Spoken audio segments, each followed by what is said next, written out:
ఏ సంవత్సరంలో జాతీయం చేశారు సాయి భారత రిజర్వ్ బ్యాంక్ని? 35 ఏప్రిల్ 1 స్థాపించారు అనుకున్నాం. జాతీయం చేసింది ఇప్పుడు ప్రభుత్వ రంగంలో పూర్తిగా తీసుకున్నది. ఏడి సాయి మాట్లాడలా?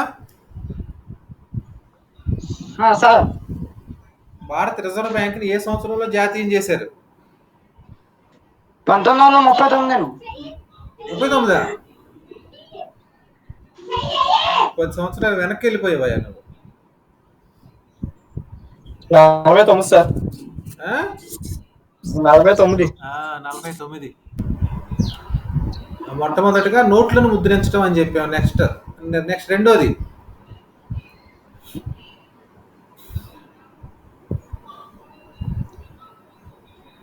చెప్పండి. ఒక్కొక్క విధులు చెప్పండి అమ్మా, మీకు గుర్తున్నాయి.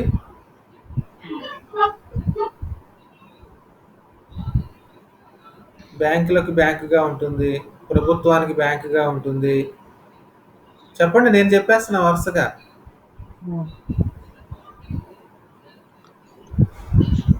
క్లియరింగ్ హౌస్గా ఉంటుంది, రిపోర్ట్,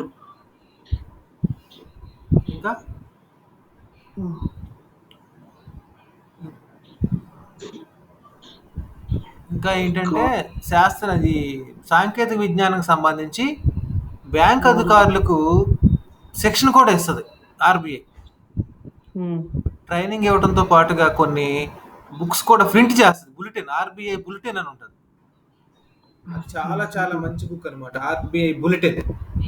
అందులో దేశ ఆర్థిక వ్యవస్థ ఏ విధంగా ఉంది, మనీ సప్లై ఏ విధంగా ఉంది, డిమాండ్ అనుగుణంగా ఉందా లేదా, తర్వాత ప్రభుత్వ వ్యయాలు ఏ విధంగా దేనికి ఖర్చు పెడతా ఉన్నారు, అన్నీ కూడా అందులో పొందుపరుస్తూ ఉంటాయి ఆర్బీఐ బులెటిన్. ట్రైనింగ్ ఇస్తుంది. ట్రైనింగ్తో పాటు ఈ యొక్క బుక్స్ను కూడా పబ్లిష్ చేస్తూ ఉంటుంది ఆర్బీఐ. ఇంకా చెప్పాలమ్మా, ఆర్బీఐ చేసే విధులు, పనులేంటి, ఆర్బీఐ ఏమేమి పనులు చేస్తుంది? ఇంకా నోట్లు ముద్రించడానికి మన దేశంలో ఏ పద్ధతిని అనుసరిస్తున్నాం? 187 కోట్ల బంగారం లేదంటే 87 విదేశీ. Very good. అంటే 200 కోట్ల రూపాయలు విలువైనటువంటి కనీస మినిమం రిజర్వ్ పద్ధతి అంటాం దాన్ని. కనీస రిజర్వ్ పద్ధతి. ఆ పద్ధతిని అనుసరించి బ్యాంకులు ఈ రిజర్వ్ బ్యాంకు ద్రవ్యాన్ని అనేటువంటి దాన్ని ముద్రిస్తుంది అనమాట. అనేది శాస్త్ర సాంకేతికమైన సార్ అమ్మా, ఆర్బీఐ శిక్షణ అన్నారు కదండి, అది శాస్త్ర సాంకేతిక రంగంలో ఎత్తుందండి. ఇప్పుడు కంప్యూటర్ రాదు. కంప్యూటర్లో ఇప్పుడు ఈ సంవత్సరం ఈ సాంకేతిక విజ్ఞానం పెరిగిన తర్వాత, టెక్నాలజీ అనేటువంటి ఇన్ఫర్మేషన్ టెక్నాలజీ పెరిగిన తర్వాత ఇవన్నీ కూడా మొత్తం అన్నీ కూడా ఆన్లైన్ అయిపోతున్నాయి. బ్యాంకులు మొత్తం అన్నీ కంప్యూటరైజేషన్ అయిపోయినాయి. మొత్తం కార్యకలాపాలు కూడా అన్నీ ఈ సాంకేతిక విజ్ఞానాన్ని అనుసరించే జరుగుతూ ఉన్నాయి.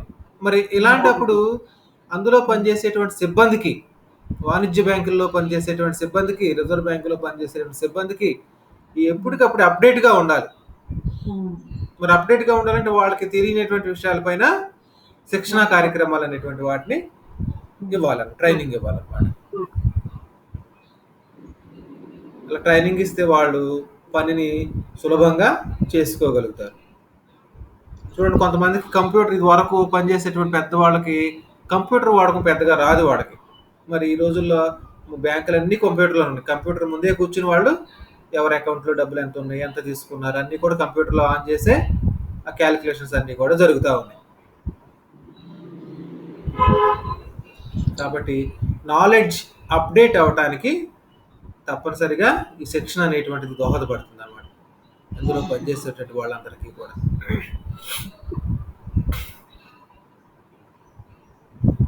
ఈ 2 క్వశ్చన్స్ చాలా చాలా ఇంపార్టెంట్ అమ్మా. ఏది? వాణిజ్య బ్యాంకుల విధులను వివరించండి. వాణిజ్య బ్యాంకులు అనేటువంటి ఇప్పుడు స్టేట్ బ్యాంక్ కానీ, మనకు ఉన్నటువంటి యూనియన్ బ్యాంక్ కానీ ఏవైతే ఉన్నాయో అవి ఏమేమి పనులు చేస్తాయి? డిపాజిట్లు స్వీకరించడమా, రుణాలు మంజూరు చేయటమా, ఇంకా ఏమేమి విధులైతే నిర్వహిస్తాయో అవన్నీ బాగా చదువుకోవాలి. సైడిటీలు బాగా గుర్తుపెట్టుకోవాలి. కాన్సెప్ట్ అర్థం చేసుకోవాలి. అలాగే వాణిజ్య బ్యాంక్ విధులతో పాటు భారత రిజర్వ్ బ్యాంక్ ఆర్బీఐ విధులను వివరించండి అంటాడు. ఒకసారి పేరు మార్చి కేంద్ర బ్యాంక్ విధులను కూడా వివరించండి అంటే కన్ఫ్యూజ్ అమ్మో మా సార్ ఇటు ఆర్బీఐ అన్నారు, ఇక్కడ కేంద్ర బ్యాంక్ అని వచ్చిందని కన్ఫ్యూజ్ అవ్వకూడదు. కేంద్ర బ్యాంక్ అన్నా ప్రతి దేశానికి ఒక కేంద్ర బ్యాంక్ ఉంటుంది. డబ్బులు ముద్రించడానికి, ఈ యొక్క కార్యకలాపాలు నిర్వహించడానికి. దాన్ని మన దేశంలో రిజర్వ్ బ్యాంక్ అని పిలుస్తున్నాం, కేంద్ర బ్యాంక్ అని. అది 1935లో స్థాపించారు. అలాగే 49లో ప్రభుత్వం దాన్ని జాతీయం చేసింది. 35, 49 రెండు బాగా గుర్తుపెట్టుకోవాలి రిజర్వ్ బ్యాంకు సంబంధించి. అలాగే స్టేట్ బ్యాంకుకి సంబంధించి 55 1900. అలాగే బ్యాంకుల జాతీయకరణ 14 బ్యాంకుల జాతీయకరణ ఇందిరాగాంధీ హయాంలో 1969లో జరుగుతుంది. తర్వాత మళ్ళీ ఒక 6 బ్యాంకుల్ని 1980లో మళ్ళా జాతీయం చేస్తుంది అనమాట. అయితే ఇప్పుడు ప్రస్తుతానికి మనకి బ్యాంకుల్ని కొన్నిటిని విలీనం చేశారు, కొన్నిటిని ఏమో పూర్తిగా ఒక బ్యాంకులోంచి ఒక మెర్జ్ చేశారు. బ్యాంకుల విలీనం అన్నారు. ప్రస్తుతం మనకి ప్రభుత్వ రంగంలో 12 బ్యాంకులు ఉన్నాయి, 24 ఏమో ప్రైవేట్ బ్యాంకులు ఉన్నాయి. ఐసిఐసిఐ, హెచ్డిఎఫ్సి లాంటి బ్యాంకులు మన దేశంలో 24 ఏమో 12కి రెట్టింపు అనమాట. 24 ఏమో ఇవి మారుతూ ఉంటాయి ఎప్పటికప్పుడు. అంటే ప్రభుత్వం తీసుకున్నటువంటి నిర్ణయాల వల్ల ఏ బ్యాంకులు నష్టాలతో నడుస్తూ ఉన్నాయో వరుసగా ఆ నష్టాలతో నడిచేటువంటి బ్యాంకుల్ని ప్రభుత్వం వేరొక బ్యాంకులో కలిపేస్తూ ఉంది. మనకు చూడండి, మొన్న ఈ మధ్యనే మనకి ఆంధ్ర బ్యాంక్ తీసేసేసి, కార్పొరేషన్ తీసేసేసి 2 బ్యాంకుల్ని కలిసి యూనియన్ బ్యాంకులు కలిపారు. అంటే ఇప్పుడు ఆ 3 కలిపి ఒక బ్యాంక్ అయిపోయాయి. ఏ బ్యాంకు? ఆంధ్ర బ్యాంకు మరియు corporation bank. Andhra bank, corporation bank రెండింటిని కలిపి ఏ బ్యాంకులో విలీనం చేశారు? యూనియన్ బ్యాంక్ ఆఫ్ ఇండియాలో విలీనం చేశారు జరిగింది. అంటే అప్పుడు 3 బ్యాంకులు కలిపి ఒకటిగా మెర్జ్ అయిపోయి.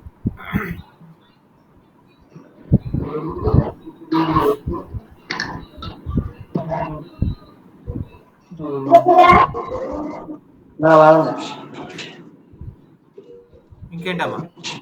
అయితే మనకి ఈరోజు మనం వాణిజ్య బ్యాంకుల విధులు, తర్వాత రిజర్వ్ బ్యాంక్ విధులు, తర్వాత చాలా ఇంపార్టెంట్ టాపిక్ ఏంటంటే ఇందులో మనకి నేను పరపతి సృష్టి గురించి చెప్పుకున్నాం. బ్యాంకులు, వాణిజ్య బ్యాంకులు పరపతి సృష్టి, అది షార్ట్ ఆన్సర్కి వస్తుంది.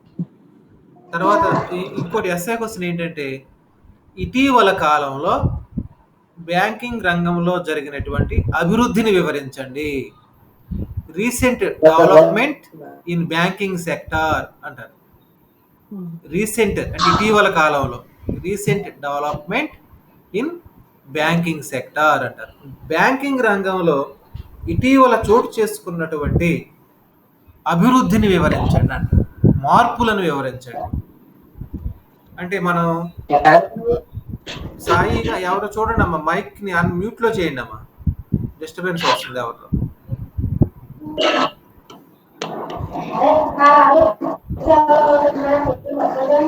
శంకర్ మ్యూట్లోకి రామ్మా.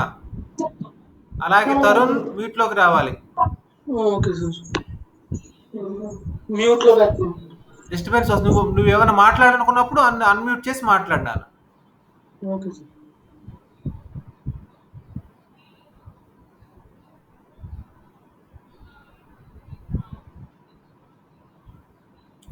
బ్యాంకింగ్ రంగంలో ఇటీవల చోటు చేసుకున్నటువంటి అభివృద్ధి ఏంటి, పరిణామాలు ఏంటి, ట్రెండ్స్ ఏ విధంగా ఉన్నాయి చూడండి. ప్రపంచవ్యాప్తంగా కూడా శాస్త్ర సాంకేతిక విజ్ఞానం అనేటువంటిది రోజు రోజుకి కూడా కొత్త కొత్త విషయాలు, కొత్త కొత్త వాటితో ముందుకు పోతూ ఉన్నారు. ప్రజల యొక్క ఈ యొక్క శాస్త్రజ్ఞుల యొక్క ఆలోచన విధానంతో కొత్త కొత్త అంశాలన్నీ, కొత్త కొత్త ప్రొడక్ట్స్ అన్నీ కూడా ప్రజల సౌలభ్యం కోసం, ప్రజా సంక్షేమం కోసం, బ్యాంకింగ్ అనేటువంటిది ఈజీ అవటం కోసం ఇవన్నీ కూడా వస్తూ ఉన్నాయి.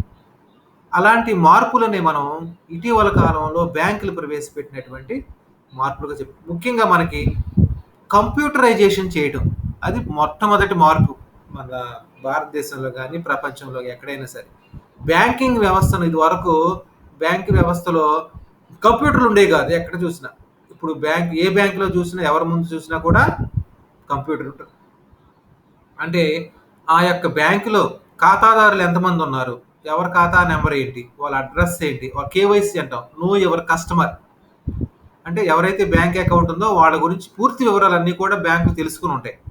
ఫోన్ నెంబర్ ఉందా, ఆధార్ లింక్ అయి ఉందా లేదా, పాన్ కార్డు ఉందా లేదా, డీటెయిల్స్ అన్నీ కూడా కంప్యూటరైజేషన్ చేస్తారు. ఎప్పుడైతే మన అకౌంట్ నెంబర్ చెప్పిన వెంటనే అకౌంట్ నెంబర్ క్లిక్ చేస్తామో అప్పుడు అన్ని విషయాలు అందులో చక్కగా నిక్షిప్తమై ఉంటాయి. బుక్ మీద రాసుకోవాల్సిన పని లేదు. ఇవన్నీ కంప్యూటర్లో చక్కగా ఆన్లైన్ అయిపోయి ఉంటాయి అన్ని మొత్తం. అయితే మన దేశంలో మనకి బ్రాంచ్ బ్యాంకింగ్ వ్యవస్థ అమల్లో ఉంది ఎక్కువగా. బ్రాంచ్ బ్యాంకింగ్ వ్యవస్థ అంటే ఎవరు చెప్తారు? బ్రాంచ్ బ్యాంకింగ్ ఉదాహరణకి State Bank of India Narayanapuram branch అన్న, State Bank of India Tadepalligudem branch అన్న,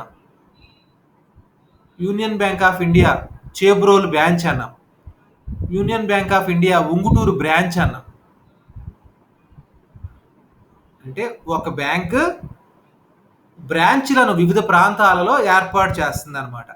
స్టేట్ బ్యాంక్ ఉంటే అది వివిధ ప్రాంతాలలో ఎక్కడైతే అవసరమో బ్యాంకింగ్ సదుపాయాలు ఎక్కడైతే ప్రజలకు లేవో అక్కడ కొత్త బ్రాంచ్ని ఏర్పాటు చేసింది. అలాగే వివిధ ప్రాంతాల్లో పట్టణాల్లో కానీ గ్రామాల్లో కానీ బ్రాంచ్ బ్యాంకింగ్ వ్యవస్థ అనేటువంటిది మన దేశంలో ఈ వాణిజ్య బ్యాంకులు అమలు చేస్తూ ఉన్నాయి కదా. ఇలాగ మనకు ఈ బ్రాంచ్ బ్యాంకింగ్ వ్యవస్థ, ఈ బ్రాంచ్లన్నింటిలోనూ కూడా కంప్యూటరైజేషన్ చేశారు మొత్తం. ఈ వాణిజ్య బ్యాంకుల్ని రిజర్వ్ బ్యాంక్ ఏదైతే ఉందో మన కేంద్ర బ్యాంక్ దానికి అనుసంధానం చేశారు, కంప్యూటరైజేషన్ చేసి. తద్వారా ఆ ఒక బ్యాంకుకి సంబంధించినటువంటి ఇన్ఫర్మేషన్ మొత్తం అంతా కూడా రిజర్వ్ బ్యాంక్ దగ్గర ఉంటుంది. ఎవరి దగ్గర ఎన్ని అమౌంట్ డిపాజిట్స్ వచ్చాయి ప్రతిరోజు, ఎంత లోన్లు మంజూరు చేశారు, ఏమైనా సేవింగ్ బ్యాంక్ అకౌంట్స్ ఎన్ని ఉన్నాయి, కరెంట్ బ్యాంక్ అకౌంట్స్ ఎన్ని ఉన్నాయి, ఫిక్స్డ్ డిపాజిట్లు ఎంత ఉన్నాయి, ఎవరి పేరు ఎంత ఉన్నాయి, అన్నీ కూడా అన్ని బ్రాంచ్లు కూడా కంప్యూటరైజేషన్ అయిపోయి ఉన్నాయి అన్నమాట. మరి ఇటీవల కాలంలో బ్యాంకులు మనకు చాలా సదుపాయాలను సమకూరుస్తూ ఉన్నాయి. ముఖ్యంగా మనం చూసుకున్నట్లయితే నెఫ్ట్ అన్నాం, మనం డబ్బుల్ని ఒక చోట నుంచి ఒక చోటకి ట్రాన్స్ఫర్ చేసుకోవడానికి ఉపయోగపడేటువంటి ఒక పద్ధతి NEFT, NEFT capital letters. NEFT అంటే ఏంటి? నేషనల్ ఎలక్ట్రానిక్ ఫండ్ ట్రాన్స్ఫర్ అంటాం. Fund transfer, national electronic fund transfer, ఇది ఒక పద్ధతి. అలాగే ఆర్టీజీఎస్ అనేటువంటిది మరొక పద్ధతి. ఆర్టీజీఎస్ అంటే ఏంటంటే real time gross settlement. Abbreviations రాసుకోండి అమ్మా. NEFT, national electronic fund transfer. అంటే మనం ఆన్లైన్లోనే మనం ఎవరికైనా డబ్బులు పంపాలన్నప్పుడు ఈ నెఫ్ట్ ద్వారా మనకి బ్యాంకు డబ్బులు ఏమి తీసుకోకుండా, ఛార్జ్ చేయకోకుండానే మనకి మన అకౌంట్ నుంచి వేరే వాళ్ళకి మనకి ఎవరికైతే పంపాలనుకుంటున్నామో దానికి ఏం చేస్తుందంటే ట్రాన్స్ఫర్ చేసేసుకోవచ్చు. కాకపోతే రోజుకు దానికి లిమిట్ ఉంటుంది, 50,000 లిమిట్ అని అలా పెడతా ఉన్నారు నెఫ్ట్ ద్వారా ట్రాన్స్ఫర్. అలాగే ఆర్టీజీఎస్ అన్నాం, రియల్ టైం గ్రాస్ సెటిల్మెంట్. దీనికి ఏంటంటే నెఫ్ట్ కన్నా కొంచెం ఇది విస్తారమైనది. అంటే డబ్బులు ఎక్కువగా దీంట్లోంచి పంపుకోవచ్చు, లిమిట్ దీనికన్నా నెఫ్ట్ కన్నా ఎక్కువగా ఉంటుంది అనమాట. ఇది రియల్ టైం గ్రాస్ సెటిల్మెంట్లో. ఈ రెండు పద్ధతులను ఉపయోగించి మనం ఫండ్స్ని మన అకౌంట్ నుంచి వేరే వాళ్ళ అకౌంట్కి ట్రాన్స్ఫర్ చేసుకోవడానికి ఎక్కువగా ప్రతిరోజు వ్యాపార కార్యక్రమాలను నిర్వహించేటువంటి వాళ్ళు, బిజినెస్ పీపుల్, అలాగే పారిశ్రామికవేత్తలు, కోట్లాది రూపాయల ప్రతిరోజు ట్రాన్సాక్షన్ జరిగేటువంటి వాళ్ళు, ఇలాంటి వీటి ద్వారా వారు ఎవరికైతే ఈ యొక్క మనీని పంపాలనుకుంటున్నారో వాడికి పంపుతా ఉంటారు.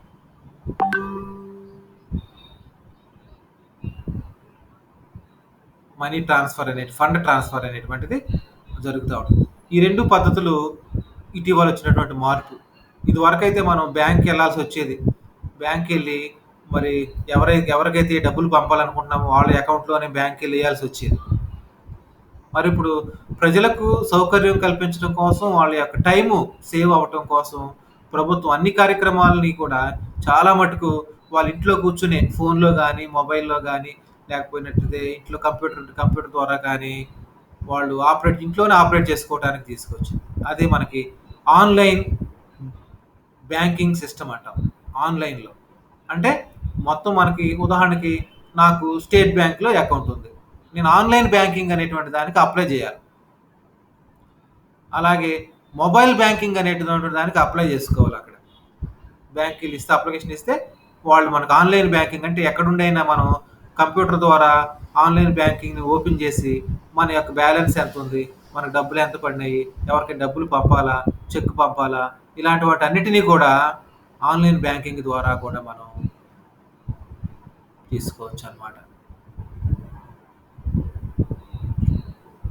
సరే, మరొకటేంటంటే ఆన్‌లైన్ బ్యాంకింగ్ అనేటువంటిది ఇటీవల వచ్చినటువంటి మార్పు. అలాగే ఎలక్ట్రానిక్ పేమెంట్ సిస్టమ్‌లో, పేమెంట్ సర్వీస్‌లో అంటే డబ్బులు మనం ద్రవ్య రూపేణ డబ్బు కట్టలు తీసుకెళ్ళి బ్యాంకులో వేయకోకుండానే మన అకౌంట్ నుంచి ఎలక్ట్రానిక్ పేమెంట్ సర్వీసెస్ ద్వారా మనం ట్రాన్స్ఫర్ అనేటువంటి దాన్ని చేసుకోవచ్చు. నెఫ్ట్, ఆర్టీజీఎస్ దీనికి దోహదపడతా ఉంటాయి అన్నమాట. అలాగే మనకు ఇంకోటి ఏంటంటే ఎలక్ట్రానిక్ ఫండ్ ట్రాన్స్ఫర్ దీంట్లో ఆర్టీజీఎస్ మరియు నెఫ్ట్‌తో పాటుగా మనకి ఎలక్ట్రానిక్ క్లియరెన్స్ సర్వీసెస్ కూడా ఉన్నాయి మనకి.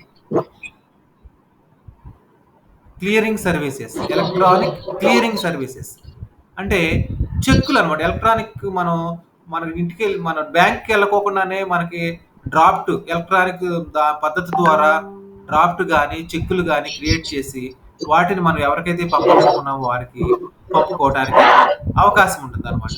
మీ అందరికీ తెలిసిందే, ఇటీవల కాలంలో బాగా అందరూ ఉపయోగిస్తా ఉన్నాం. ఏంటది? ఏటీఎం. ఏటీఎం అంటే ఏంటి చిన్ని? ఏటీఎం అబ్రివేషన్ తెలుసమ్మా?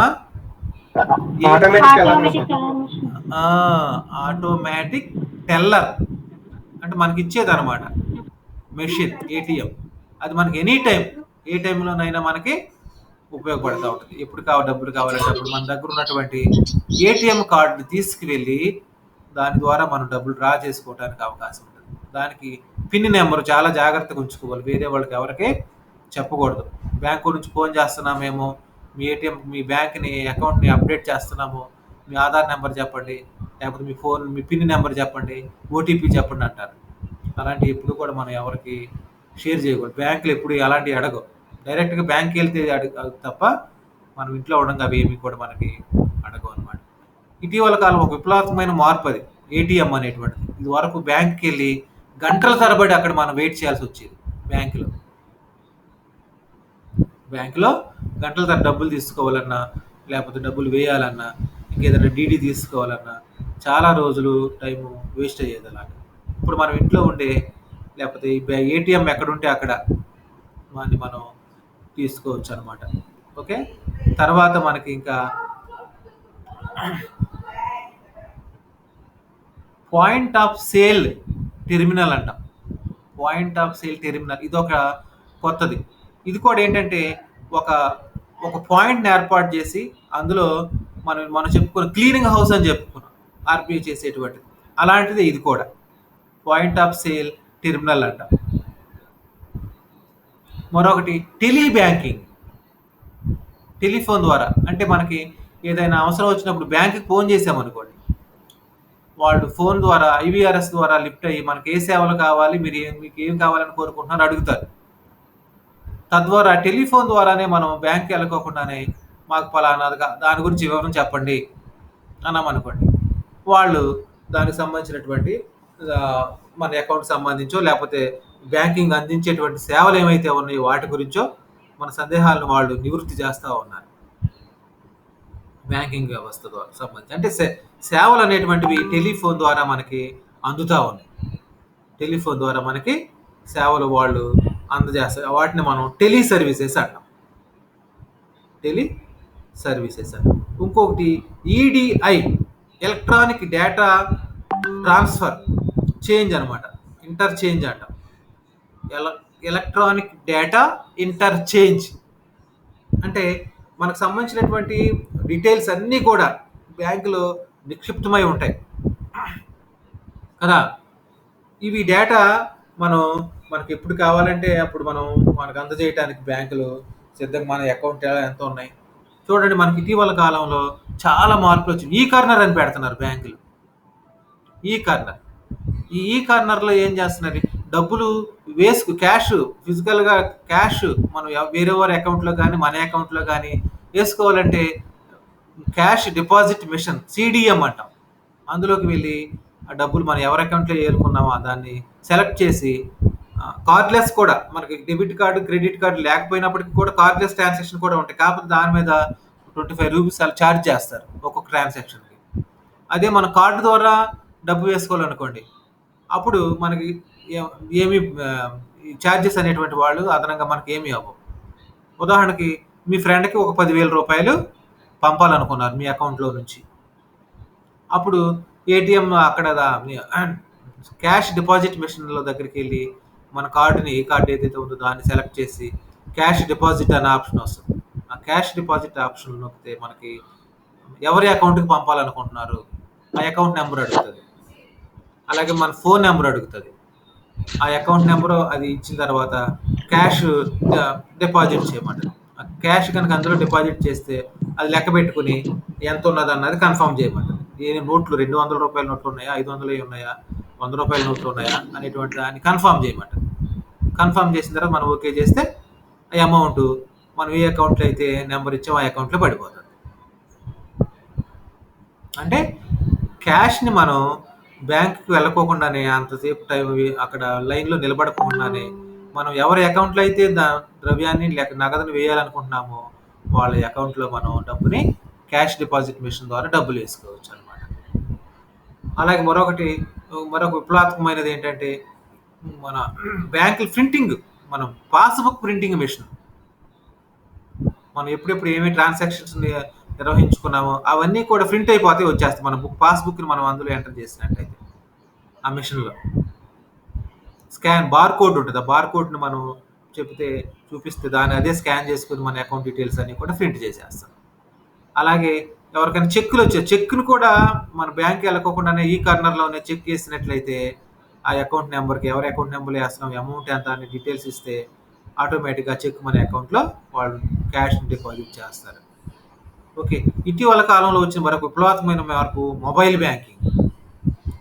ఫోన్ ద్వారానే బ్యాంకింగ్ కార్యక్రమాలన్నీ కూడా నిర్వహించుకోవటం ఫోన్ ద్వారా.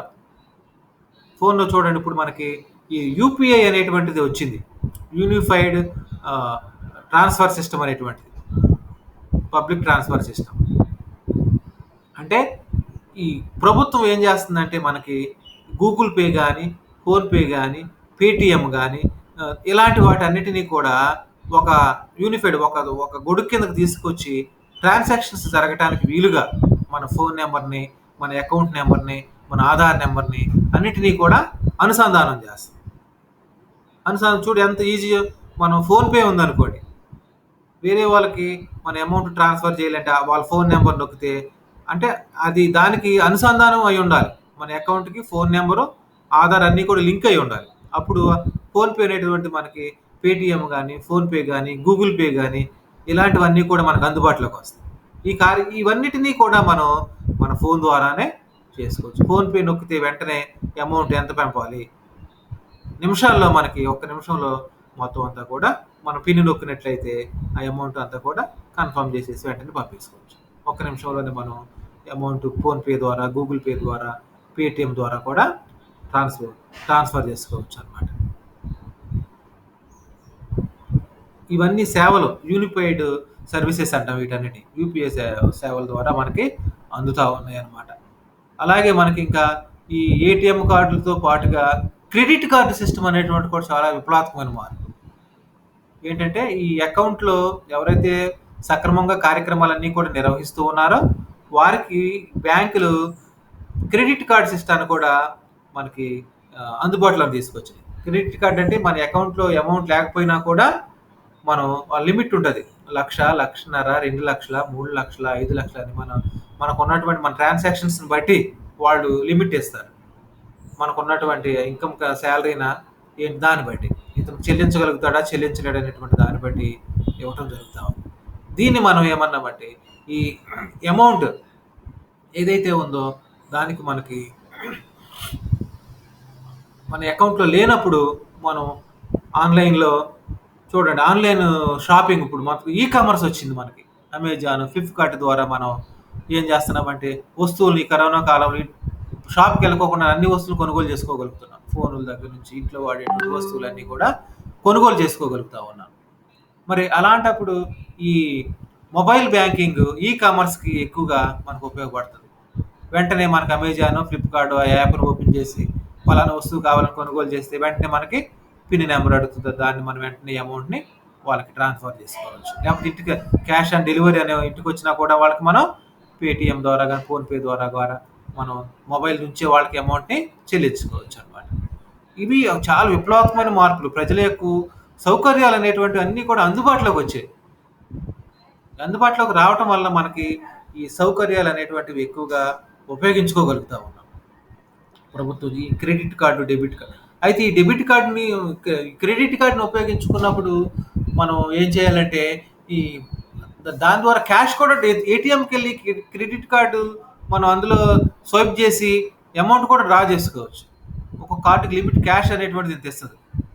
కాకపోతే మనం మనం క్రెడిట్ కార్డ్‌లో వాడినటువంటి అమౌంట్ ఒక నెలదా, 2 నెలల తర్వాత మొత్తం అంతా కూడా మళ్ళీ కట్టాల్సినటువంటి పరిస్థితి ఉంటది. అది చాలా ఇంపార్టెంట్.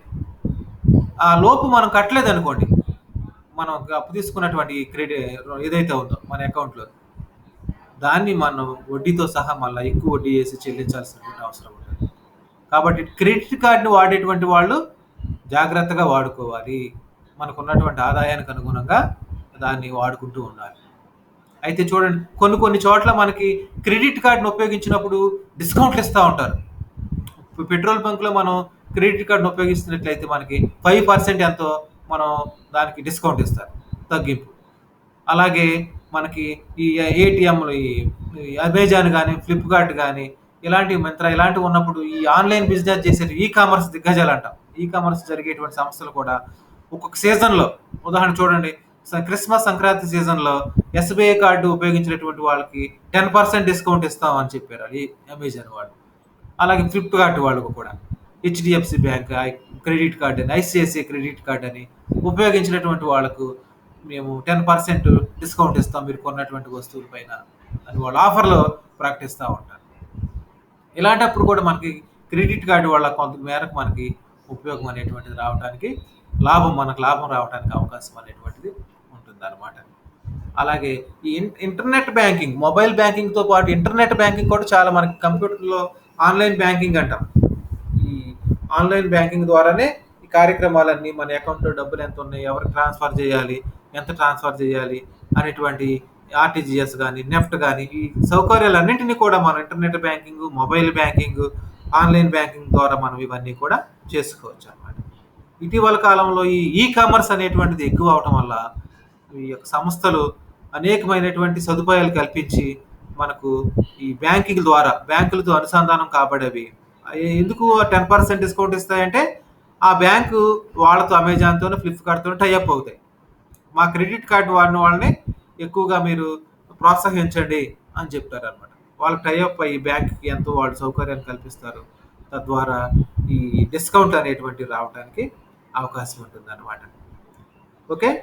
ఇవి బ్యాంకింగ్ రంగంలో వచ్చినటువంటి విప్లవాత్మకమైనటువంటి మరి ఇటీవల కాలంలో మనం అనుకున్నట్లుగా ఈ మార్పులన్నీ కూడా చోటు చేసుకుంటూ ఉన్నాయి.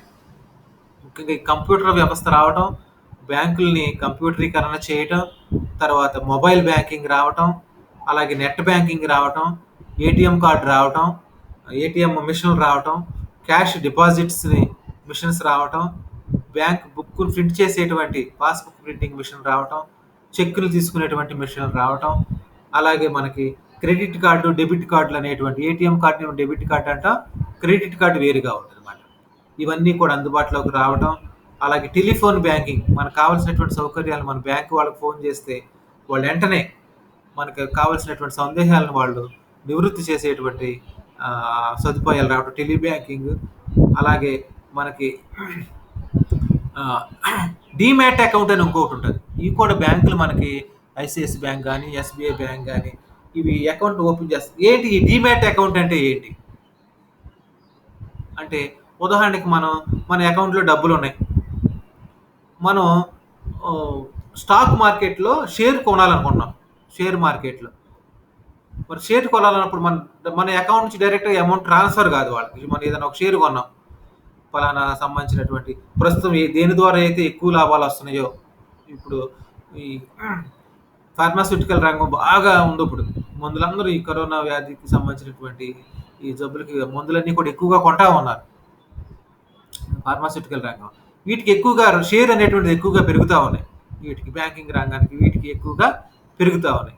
మరి అలాంటి దాంట్లో మనం డబ్బులు కనీసం ఒక ₹1000 ఒక షేర్ కొనాలనుకుంటున్నాం. మినిమం ఎంత ఉంటుందో అంత కొనాలనుకున్నప్పుడు ఏం చేయాలంటే మళ్ళీ మనమే ఇంట్లో ఉండి బ్యాంక్ ద్వారా ఫోన్ ద్వారానా లేకపోతే మొబైల్ ద్వారానా కంప్యూటర్ ద్వారానే చేయాలనుకున్నప్పుడు ఏం చేయాలంటే డీమ్యాట్ అకౌంట్ అనేటువంటిది మనకు ఒకటి ఉండాలి. ఆ డీమ్యాట్ అకౌంట్ ఎవరికైతే ఉంటుందో వారు సొంతగా ఈ యొక్క షేర్లు కొనటం అమ్మటం అనేటువంటి దాన్ని వ్యాపారం చేసుకోవచ్చు, పెట్టుబడులు పెట్టవచ్చు. పెట్టుబడిదారులు వాళ్ళు మళ్ళీ వేరే వాళ్ళకి అమ్ముకోవచ్చు. అది డీమ్యాట్ అకౌంట్ అంటాం. ఈ డీమ్యాట్ అకౌంట్ ద్వారా మనం ఇంట్లో ఉండే మన అకౌంట్ ద్వారా మనం పలానా షేర్ కొన్నాం. పలానా కంపెనీ ఉదాహరణకి డాక్టర్ రెడ్డిస్ ల్యాబ్ వారి షేర్ కొన్నాం, వారు బాగా రేంజ్లో ఉందని. లేకపోతే సిప్లా వాళ్ళది కొన్నాం, లేకపోతే SBI state Bank of India వాళ్ళది కొన్నాం, కార్పొరేషన్ బ్యాంక్ వాళ్ళది కొనాలనుకుంటున్నాం, పెట్టుబడి పెట్టాలనుకుంటున్నాం. పెట్టుబడి పెట్టాలనుకున్నప్పుడు మనం అందులోనే మన ఇంట్లో ఉండే మనం ఈ యొక్క డీమ్యాట్ అకౌంట్ ద్వారా ఫస్ట్ మనం వెళ్ళి ఏ బ్యాంకులో మనకి అకౌంట్ అయితే ఉందో ఆ అకౌంట్ ద్వారా వాళ్ళ ద్వారా మనం డీమ్యాట్ అకౌంట్ని ఓపెన్ చేయించుకోవాలి. డీమ్యాట్ అకౌంట్ యొక్క ప్రధాన ఉద్దేశం ఈక్విటీస్లోను షేర్స్లోను పెట్టుబడి పెట్టడము, వ్యాపారం చేయడానికి ఇది ఉపయోగపడుతుంది. మనం ఫలానాది కొనాలనుకున్నప్పుడు ఎంతైతే ఉందో ఆ షేర్ మన డీమ్యాట్ అకౌంట్ నుంచి మనకి ట్రాన్స్ఫర్ అవుతుంది. మళ్ళీ మన అకౌంట్ నుంచి ఆ యొక్క డీమ్యాట్ అకౌంట్కి అమౌంట్ అనేటువంటి దాన్ని మనం వేసుకోవాలన్నమాట ఎప్పటికప్పుడు. ఇది కూడా ఇది ఎక్కువగా షేర్ మార్కెట్లో వ్యాపారం చేసేవాళ్ళు ఈ డీమ్యాట్ అకౌంట్ ద్వారా వ్యాపార కార్యక్రమాలను నిర్వహించేటువంటి వాళ్ళు అందరూ కూడా ఇందులో చేస్తూ ఉంటారు అన్నమాట. ఇవి మనకు చెప్పుకున్నటువంటి ఇటీవల కాలంలో బ్యాంకింగ్ రంగంలో వచ్చినటువంటి విప్లవాత్మకమైనటువంటి మార్పులు. వీటి ద్వారా ప్రజలకు సదుపాయం అనేటువంటిది బ్యాంకింగ్ వ్యవస్థ అనేటువంటి ప్రజల ముందుకి బ్యాంకింగ్ అనేటువంటి ఉద్దేశంతో మొబైల్ బ్యాంకింగ్, టెలి బ్యాంకింగ్, తర్వాత ఏటీఎం, క్యాష్ డిపాజిట్ మిషన్స్, తర్వాత online banking, money transfer, NEFT, RTGS ద్వారా మనీ ట్రాన్స్ఫర్ సౌకర్యాలన్నీ కూడా ఈ చెక్కులు ఇవ్వటం, డీడీలు ఇవ్వటం, తర్వాత ట్రాన్స్ఫర్స్ అనేటువంటి ఈజీగా అయ్యేలాగా చూడటం, ఒక బ్యాంక్ నుంచి మరొక వేరే బ్యాంకుకి ట్రాన్స్ఫర్ జరిగేటప్పుడు కార్యక్రమం వీటిని అనుసంధానం చేయటం. ఈ మార్పులన్నీ కూడా అంటే మనకి ఈ సాంకేతిక విజ్ఞానంలో ఇన్ఫర్మేషన్ అండ్ కమ్యూనికేషన్స్, ముఖ్యంగా ఎలక్ట్రానిక్స్ రంగంలో కంప్యూటర్ సంబంధించి ఈ సాఫ్ట్వేర్లు అనేటువంటివి బాగా డెవలప్ చెయ్యి. ప్రతి దానికి ఒక్కొక్క ప్రోడక్ట్ అంటే ఉదాహరణకి స్టేట్ బ్యాంక్ ఉందనుకోండి, వాళ్ళు సాఫ్ట్వేర్ కంపెనీతో టైఅప్ అవుతారు. వాళ్ళ కంపెనీకి కావాల్సిన కంప్యూటర్కి సంబంధించి ఉదాహరణకి వాళ్ళు టీసీఎస్తో టైఅప్ అయ్యారు, లేకపోతే ఇన్ఫోసిస్తో టైఅప్ అయి ఉంటారు. అలాగే ఐసిఐసిఐ బ్యాంక్ వాళ్ళు వేరే సాఫ్ట్వేర్ కంపెనీతో టైఅప్ అయి ఉంటారు. వాళ్ళకి కావాల్సినటువంటి ప్రోడక్ట్ అన్నిటినీ కూడా వాళ్ళు ఆ సాఫ్ట్వేర్కి సంబంధించి మొబైల్ బ్యాంకింగ్ చూడండి. ఇప్పుడు మనకి స్టేట్ బ్యాంక్ ఉందనుకోండి, యోనో అనేటువంటి ఒక యాప్ ఉంటుంది, YONO, you need only one అని, ఒకే ఒక యాప్ ద్వారా అన్నీ చేసుకోవచ్చు. అలాగే అన్ని బ్యాంకులకు కూడా ఇలాంటి యాప్లు అనేటువంటివి వాళ్ళు సాఫ్ట్వేర్ వాళ్ళు తయారు చేసి మనకి ప్రజలకు, వినియోగదారులకు అందరికీ కూడా అందుబాటులోకి తీసుకొస్తా ఉన్నారు ఈ సర్వీసుల ద్వారా. అర్థమవుతుందా?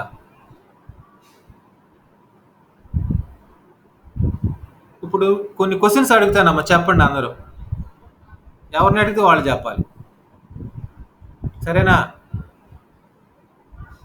వెళ్ళిపోవద్దు ఎవరు. నేను క్లాస్లో పూర్తిగా ఉన్న వాళ్ళకి మాత్రమే అటెండెన్స్ ఇస్తడం జరుగుతుంది. మధ్యలో వచ్చి వెళ్ళిపోతా ఉన్నారు చాలామంది. శేఖర్ లేడు.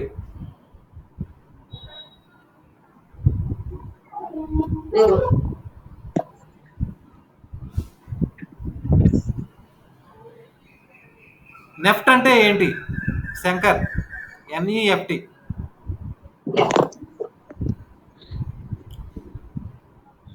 NEFT. Tarun, sir NEFT NEFT అంటే ఎబ్రివేషన్ ఏంటి? మనీ ట్రాన్స్ఫర్ లో అదొక system. National electronic fund transfer. Very good, very good. National electronic fund transfer.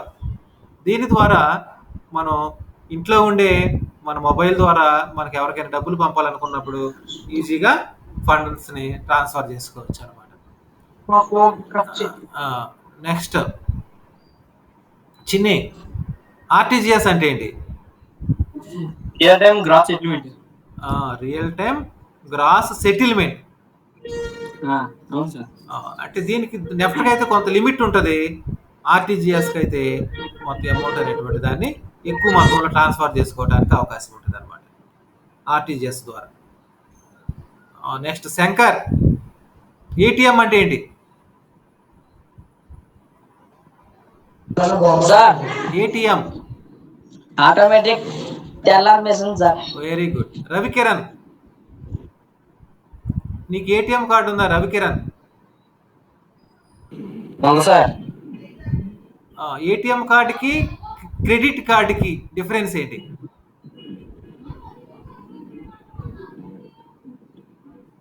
ATM కార్డుకి క్రెడిట్ కార్డుకి, రెండు కార్డులు రెండింటికి డిఫరెన్స్ ఏంటి? ఉందా లేదా? ఏమైనా డిఫరెన్స్ ఉందా లేదా రెండింటికి? క్రెడిట్ కార్డు ఉందా మీలో ఎవరికైనా? ఎవరికి ఉండదు ఒకసారి, అప్పుడే ఎవరు అది ట్రాన్సాక్షన్స్ ఎక్కువ ఉన్నటువంటి వాళ్ళకి ఆ బ్యాంకులు ఇస్తూ ఉంటాయి అప్లై చేసుకుంటే. కాకపోతే ప్రైవేట్ బ్యాంకులు ఇప్పుడు అందరికి ఇస్తూ ఉన్నాయి. ప్రైవేట్ బ్యాంకులు అయితే, ప్రభుత్వ రంగంలో ఉన్నటువంటి బ్యాంకులు అయితే మన యొక్క హిస్టరీని చూసి అవి క్రెడిట్ కార్డు అనేటువంటి వాటిని మనకి ఇస్తూ ఉన్నారు.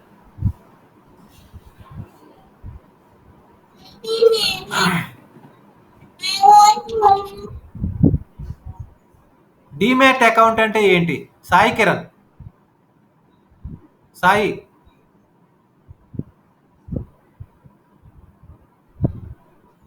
సాయి, డీమ్యాట్ అకౌంట్ అంటే ఏంటి? సార్ డీమ్యాట్ అకౌంట్ ఎందుకు ఉపయోగపడుతుంది అది?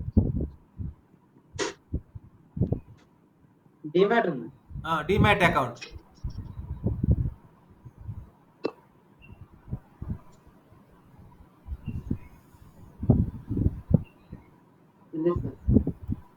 రాజ్యలక్ష్మి, డీమ్యాట్ అకౌంట్ ఎందుకు ఉపయోగపడుతుంది?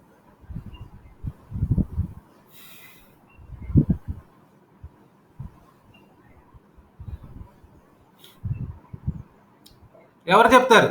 Tarun. Online payment sir. Demat account దానివల్ల ఉపయోగాలు ఏంటి? మనం మామూలు సేవింగ్ బ్యాంక్ అకౌంట్ ఓపెన్ చేస్తాం, మనకున్నది, లేదంటే ఫిక్స్డ్ డిపాజిట్ చేసుకుంటాం. ఇది కాకుండా డీమ్యాట్ అకౌంట్ అని ఒకటి మనం ఓపెన్ చేసుకోవచ్చు బ్యాంకులో. దానివల్ల ఉపయోగం ఏంటి?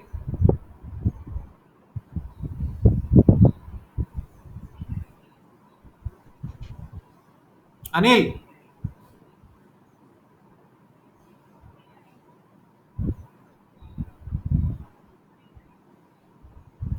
రాజ్యలక్ష్మి.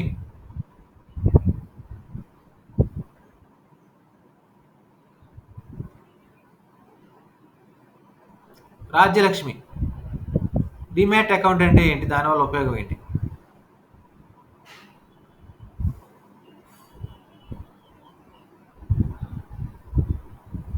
ఈ కామర్స్ అంటే ఏంటి? డీమ్యాట్ అకౌంట్ గురించి ఎవరు చెప్పలేదు. తరుణ్, డీమ్యాట్ అకౌంట్ అంటే షేర్స్లోను ఈక్విటీస్లోను మనం పెట్టుబడి పెట్టుకున్నప్పుడు మనం ఏదైతే షేర్ కొంటామో ఆ అమౌంట్ మన డీమ్యాట్ అకౌంట్ నుంచి ట్రాన్స్ఫర్ చేసుకోవచ్చు మన ఇంట్లోనే ఉండి. డీమ్యాట్ అకౌంట్ కనుక మనకు ఉన్నట్టయితే ఈ యొక్క షేర్ మార్కెట్లో కానీ ఈక్విటీ మార్కెట్లో కానీ మనం కొనుగోలు షేర్లు కొనుక్కోవడానికి అమ్ముకోవడానికి ఉపయోగపడేటువంటి అకౌంట్. మామూలు అకౌంట్ ద్వారా చేసుకోలేము అది మనకున్న సేవింగ్ అకౌంట్ ద్వారా.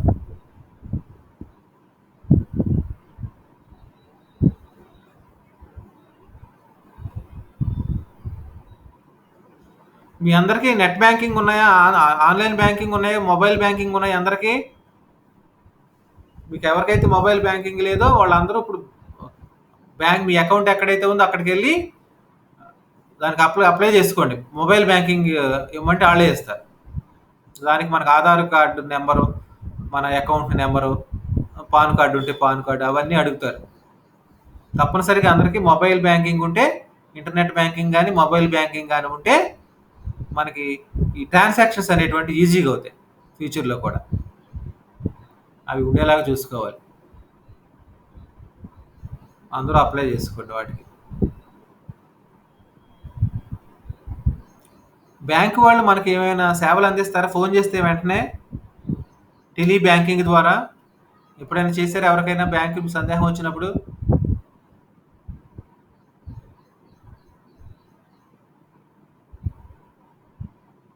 సరేనా? ఓకే మరి.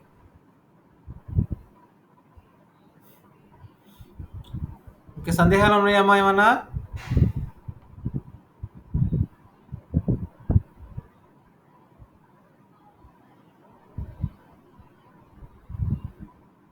సందేహాలు ఉంటే చెప్పండి అమ్మా. క్లోజ్ చేసేస్తున్నాను ఇంక మరి.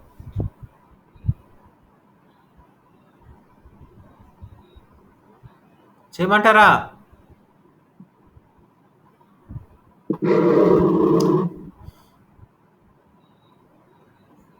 వాణిజ్య బ్యాంకింగ్ అంటే ఏంటి? నిర్వచనము, వాణిజ్య బ్యాంకుల విధులు, అలాగే వాణిజ్య బ్యాంకుల పరపతి సృష్టి, తర్వాత రిజర్వ్ బ్యాంకు సంబంధించి రిజర్వ్ బ్యాంక్ యొక్క విధులు.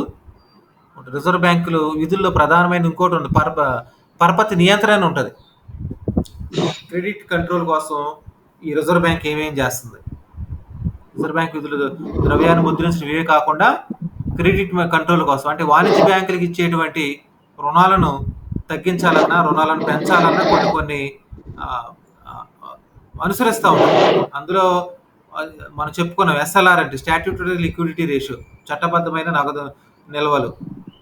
అలాగే సిఆర్ఆర్ అంటే ఏంటో చెప్పుకున్నాం, క్యాష్ రిజర్వ్ రేషియో. వాణిజ్య బ్యాంకులు తమ దగ్గర ఉన్నటువంటి డిపాజిట్లో కొంత శాతాన్ని రిజర్వ్ బ్యాంకు వద్ద. అలాగే ఓపెన్ మార్కెట్ వ్యవహారాలు,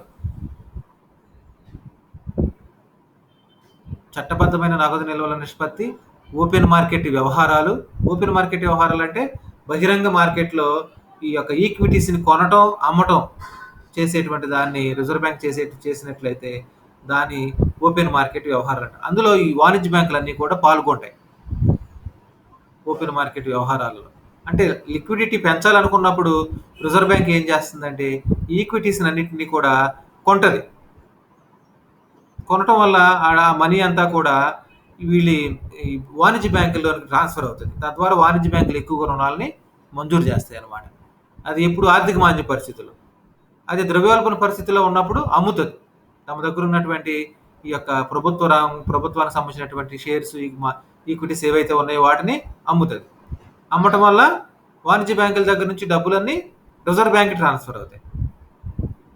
అంటే అప్పుడు ఈ ద్రవ్యోల్బణం అనే ధరలు తగ్గించడం కోసం వాణిజ్య బ్యాంకులు ఇచ్చేటువంటి ఈ రుణాలన్నిటి కూడా తగ్గిపోతూ ఉంటాయి. అలాగే స్వల్పకాలంలో వాణిజ్య బ్యాంకులు ఇచ్చే రుణాల రేటు, రెపో రేట్ అన్నాం, వాటిని పెంచడం తగ్గించడం వల్ల రుణాల్లో మనం మార్పులు తీసుకురావచ్చు. ఈ యొక్క ద్రవ్య పరపతిలో, లిక్విడిటీ, మనీ సప్లైలో రిజర్వ్ బ్యాంక్ అనుసరించేటువంటి విధానాల వల్ల ఈ పరపతి నియంత్రణ అనేటువంటిది బహిరంగ మార్కెట్లో, తర్వాత ఓపెన్ మార్కెట్ వ్యవహారాలు అంటాం, అందులో నగదు నిల్వల నిష్పత్తిని మార్చడంలో, రెపో రేటు, రివర్స్ రెపో రేట్లు మార్చడం వల్ల పరపతి నియంత్రణ అనేటువంటిది చేస్తూ ఉంటుంది అనమాట. ఓకే, అందరూ క్లాస్కి మీరు ఎక్కడున్నా సరే క్లాస్కి తప్పనిసరిగా అటెండ్ కండి. ఫోన్ చేసుకుని తప్ప ఈ టైం అన్నప్పుడు సహజంగా మనకి ఎప్పుడు కూడా సెకండ్ పీరియడ్ ఉన్నది మనకి ఇప్పుడు టైం టేబుల్లో. ఒకసారి టైం టేబుల్ పెట్టాను చూసుకున్నారు కదా. మనకి సెకండ్ ఇయర్ ఎప్పుడెప్పుడు ఎకనామిక్స్ క్లాస్ ఉందో ఒకసారి చెప్తాను చూడండి. మంగళవారం లాస్ట్ పీరియడ్ ఉంది. మంగళవారం, Tuesday last period. Monday class లేదు, అయినా తీసుకుంటారు. తర్వాత బుధవారం నుంచి శనివారం వరకు 4 రోజులు సెకండ్ పీరియడే. అంటే సెకండ్ పీరియడ్ 11 క్లాస్కి మీరు ఎక్కడున్నా కూడా అటెండ్ కానీ తప్పనిసరిగా మీ ఫ్రెండ్స్ అందరికీ చెప్పి. బుధవారం నుంచి శనివారం వరకు సెకండ్ పీరియడ్. మీ గ్రూప్లో పెట్టేది.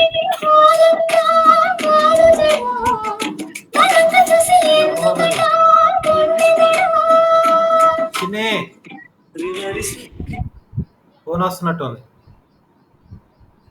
సరే, మీరు అలాగా టైం టేబుల్ మీకు గ్రూప్లో పెట్టిన దాన్ని ఫాలో అవ్వండి. చక్కగా అందరూ క్లాస్కి రండి. ఎప్పుడు ఏ క్వశ్చన్ అడిగినా చెప్పగలగండి. నోట్స్ రాసుకోండి. ఈ వీడియోలన్నీ కూడా నేను యూట్యూబ్లో అప్లోడ్ చేస్తున్నాను, అది తప్పనిసరిగా చూడండి. యూట్యూబ్లో డౌట్ వచ్చినప్పుడు చూడండి. వాడిని మళ్ళీ మీరు లైక్ చేయండి, షేర్ చేసుకుని మీకు కావాలి ఫ్రెండ్స్కి ఎవరైనా పంపుకోవచ్చు. చక్కగా ఈ డౌట్స్ అన్నింటినీ కూడా క్లారిఫై చేసుకోవచ్చు. సరేనా? ఓకే, మరి నెక్స్ట్ క్లాస్కి రెడీ అవ్వండి. ఓకే, ప్రిపేర్ అవ్వండి. వాని ఇప్పుడు క్వశ్చన్ అడుగుతాడు, ఏమడుగుతాడు? ఇటీవల కాలంలో బ్యాంకింగ్ రంగంలో వచ్చినటువంటి అభివృద్ధిని వివరించండి అంటాడు. ఈ క్వశ్చన్ అది అసైన్మెంట్ రాయండి మీరు. Okay, thank you.